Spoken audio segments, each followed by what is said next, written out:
Commissioner Henry.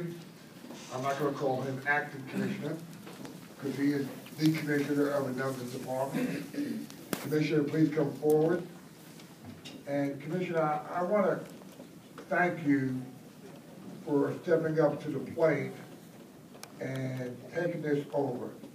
This is a department that you know, and I think we all know here, that is in need of some direction. And I know the time you'll place in there, if it's 90 days or 120 days or 180 days, I think we'll see a great improvement in that.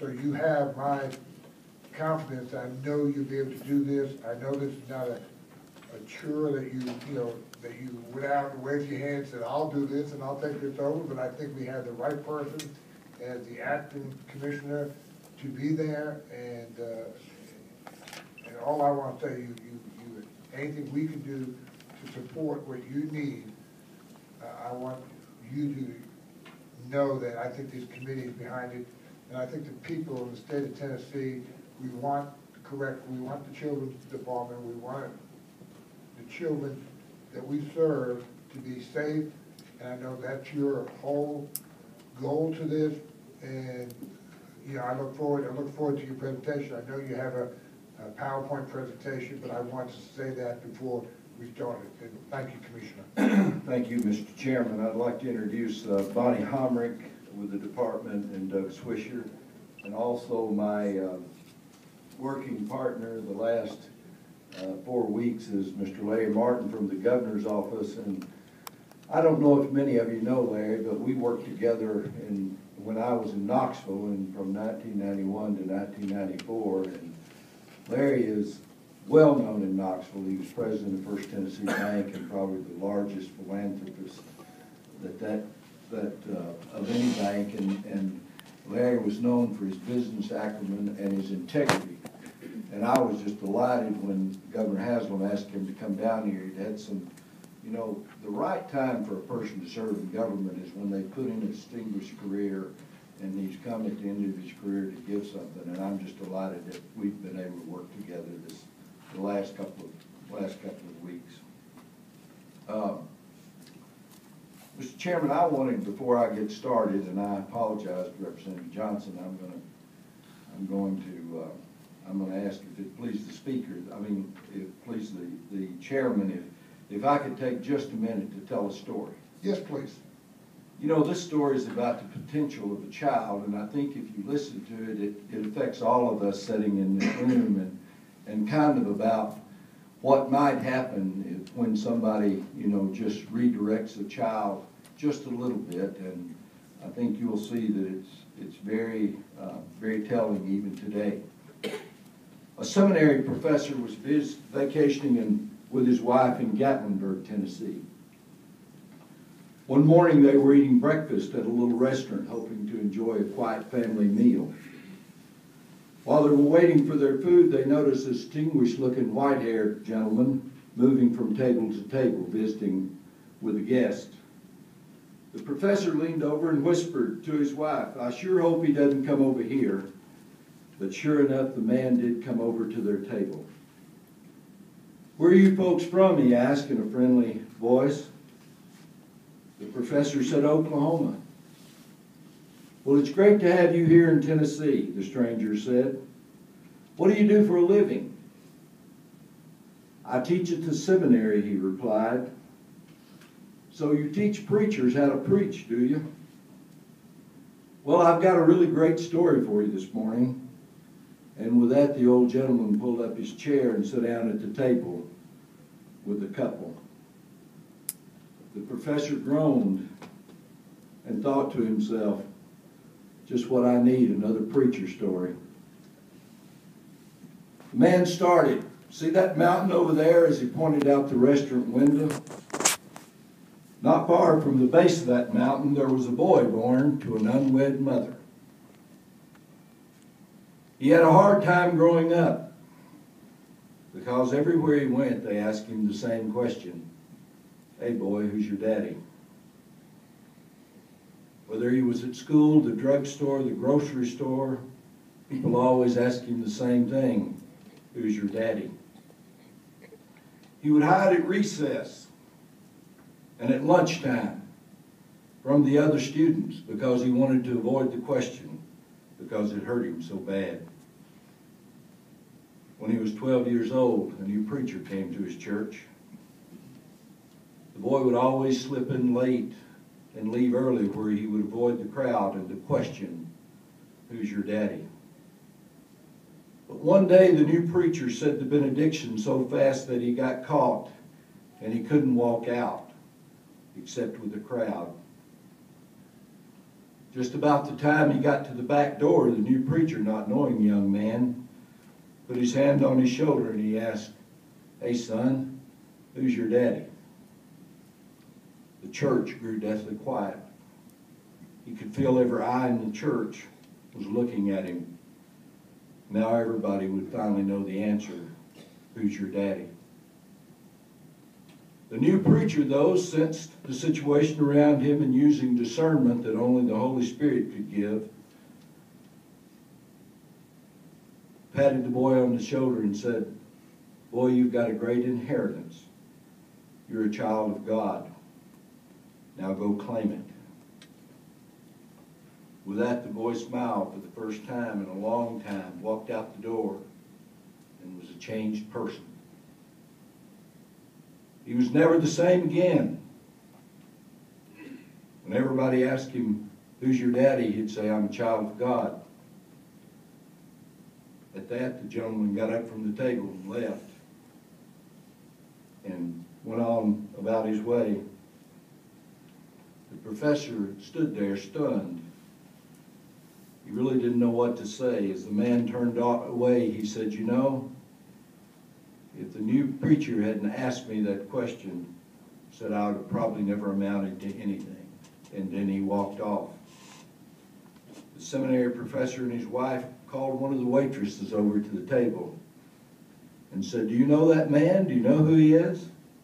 The one that just left our table." The waitress grinned and she said, "Of course." Said, "Everybody knows him. He's Ben Hooper, the governor of Tennessee." Mr. Chairman, I tell this story here today because no one really knows the potential that a child has. And I think that that's right up there from some of your neighborhoods. I wouldn't have told this story if it hadn't have been vetted through Ben Hooper, that I respected as much as any senator that ever served in this legislature. I called him a few nights ago and I asked him about it. I said, "Ben, is this a true story?" And he said, "Yes, it is." And he said that the old preacher used to preach up into the 90s, and he listened to him one day at one of those little rural churches in Cocke County. And he finally went up and asked the old preacher, he said, "Is this a true story?" And he said, "Yes, it is." And with that, the old preacher hand wrote the story and sent it to Ben. Well, the other interesting thing about it was Ben Hooper III spent 17 years with his grandfather, the governor, and he never discussed politics. They had a great time. He learned about life. He learned about growing up.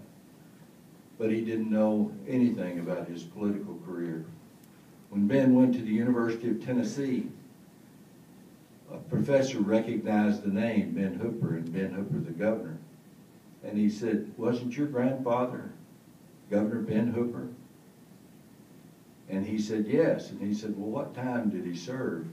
Ben couldn't tell him because he'd never talked about politics. So he went home and researched it and came back and said he served from 1910 to 1915. The amazing thing about Ben Hooper, the governor, was that being governor was not his only contribution. The biggest contribution he ever made was when the president invited him to Chicago, where there was an impending rail strike. And when everybody had reached a deadlock and a recession, a national recession was near, Ben Hooper got up, Ben Hooper from Tennessee, the unwanted boy that they always asked the question, "Who's your daddy?" And the remarks he made saved the day. Nobody ever recorded what was said by Governor Hooper, But at the end of the 30-minute speech that he made, the sides got together and avoided a national recession. That's a pretty interesting story. The other thing, if you look who the old preacher touched, you've got Senator Ben Hooper and Judge Ben Hooper, and then you've got also his son that's an outstanding attorney, I think, there in Dandridge. But all because an old preacher knew what to say at the same time. And as long as I'm commissioner of DCS, whether it's 6 weeks or 10 years, I will tell you that this is the way that I will approach each child in that division.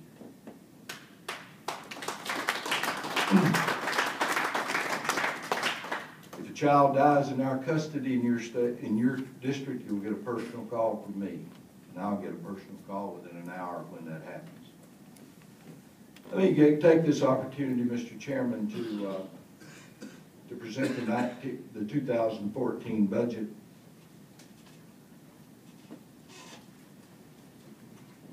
Slide is a view to Tennessee's future. Tennessee leads the nation in the time to adoption, something we're very proud of. Any time spent in state custody is damaging. And the best thing that can happen to a child is to get them back home. We're very proud of this. It comes from a lot of places. The providers that we hire to take care of these children, and a lot of the good work that our people do on the front lines. Still, with all the adoptions we have, DCS is currently more than 350 children in full guardianship that need a forever family. Demand for services, there's 169,254 hotline calls every year, 464 a day, 60,000 multiple case response assistant, 8,323 children in custody, 8,071 so far that we have in custody this year, 15,500 children in non-custodial care. One of the largest complaints we've had is about the central intake system, about this hotline.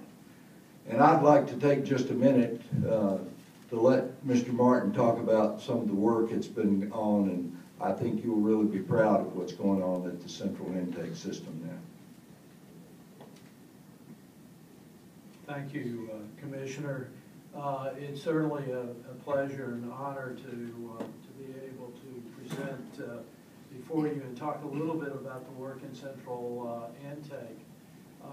Before I became more heavily involved with DCS in the recent weeks, I was indirectly involved in some work that was going on starting last fall in regard to the central intake. And as you saw in one of the Commissioner's early slides, the sheer number that come through, over 160,000 calls come through that area. And we were struggling with the handling of those calls, and we were struggling in terms of abandonment, calls that would come in, people would start through the process of the call, would give up and hang up, or the other area was the sheer time it took for you to get to a human human voice, if you will. And both of those were at a level that were unacceptable to us and were causing a great deal of difficulty, because this is a real source of how you communicate with the department and how things are addressed along the way. And so we took advantage of the resource of the customer-focused group out of the F&A, along with the Casey Foundation, and my role came in bringing in some outside help as well. In my previous life as a banker, part of my responsibility during the course of my career was to be responsible for First Tennessee's call center, which operates today and serves the entire state. So we brought in the former director, the retired director of the First Tennessee Call Center, along with the director of the call center in the city of Knoxville. because when you take central intake and you boil it down to its simplest form, it is indeed a call center.